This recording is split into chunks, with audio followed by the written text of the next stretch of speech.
મહેસાણા જિલ્લામાં વરસ્યો મુશળધાર વરસાદ। વિસનગર અને મહેસાણા શહેરમાં વરસ્યો 6 ઇંચ વરસાદ, જ્યારે વિજાપુરમાં 5 ઇંચ, જોટાળામાં 4 ઇંચ, વડનગર અને ઊંઝામાં 3 ઇંચ વરસાદ ખાબક્યો તો બેચરાજીમાં 2.5 ઇંચ, સતલાસણા અને ખેરાલુમાં 2 ઇંચ વરસાદ વરસ્યો। દ્રશ્યો છે મહેસાણાના મોઢેરા 4 રસ્તાના, જ્યાં ભારે વરસાદ બાદ કમર સુધી પાણી ભરાઈ ગયા। માર્ગો પર કેમ જાણે દરિયો હિલોડા દેતો હોય તેવા દ્રશ્યો જોવા મળ્યા। મોઢેરા ચોકડીથી દિવ્યાસણ તરફનો રસ્તો જળબંબાકાર થયો। પાણી ભરાઈ જતા વાહનો બંધ પડી ગયા। મહેસાણા શહેરનું ગોપી નાડું અને ભમરિયા નાડું પાણીમાં ગરકાવ થયું, જેને લઈ વાહન ચાલકો મુશ્કેલીમાં મુકાયા। ભમરિયા નાડું ભરાઈ જતા 30થી વધુ વિદ્યાર્થીઓ પાણીમાં ફસાયા હતા, જો કે સ્થાનિકોએ તમામને સલામત સ્થળે ખસેડ્યા।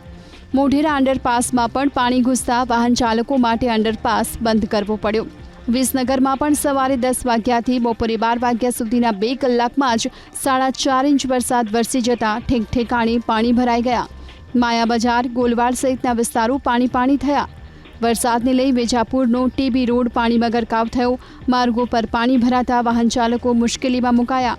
વિજાપુર તાલુકાના વસઈ બસ સ્ટેશન પાસે ઢીચણ સમા પાણી ભરાતા મુસાફરોની મુશ્કેલી વધી।